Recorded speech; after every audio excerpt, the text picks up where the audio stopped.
اس ملک پہ رحم کریں جناب، اس پہ بدبخت خواجہ آصف کے ساتھ مذاکرات کریں، آئیں ہم سب مل بیٹھے including the chief of army staff. دنیا جہاں کی نعمتوں سے پر، پانی، بجلی، سورج، محنت کش عوام، ہم بخاری بنے پھر رہے ہیں اس ملک. بسم اللہ الرحمن الرحیم. آج کا تازہ ترین بلاگ. اس پہ بات کر. لیڈر آپ کا کہہ رہا ہے کہ سارے اداروں کی میٹنگ ہونی چاہیے، اور آپ اپنی طرف سے کوئی کیا کہہ رہا ہے، کوئی کیا کہہ رہا ہے. مذاکرات ہوں گے اور ہونے چاہیے جناب اسپیکر. مذاکرات اس لیے نہیں کہ ہم ایک دوسرے کو نیچا دکھائیں، مذاکرات اس لیے کہ اس بدبخت بحران سے ہم اس کو نکالیں. بار بار اگر ہم یہ کہ کس طرح کا الیکشن ہوا ہے، آپ کو بھی پتہ ہے، مجھے بھی پتہ ہے، شہباز کو بھی پتہ ہے، خورشید شاہ کو بھی پتہ ہے. جناب اسپیکر، مذاکرات میں کروں گا ہر انسٹیٹیوشن سے، میں اسٹیبلشمنٹ سے بھی بات کروں گا، لیکن ہم سب نے ان سے کرنی ہے. اس لیے نہیں کرنی کہ جی وہ ہماری رہنمائی کریں، ہم نے ان کو ہانریبل ریٹریٹ کا راستہ دینا ہے.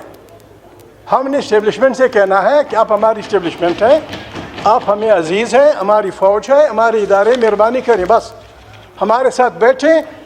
آئین کی بالادستی واحد وہ بات ہے جس پہ یہ سارا حال متفق ہے.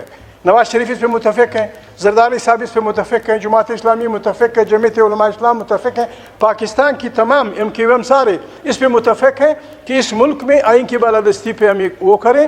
اس پارلیمنٹ کو صحیح جمہوری الیکشن کے طاقت کا چشمہ بنائیں. جناب اسپیکر، یہ ملک بحرانوں سے نکل جائے گا.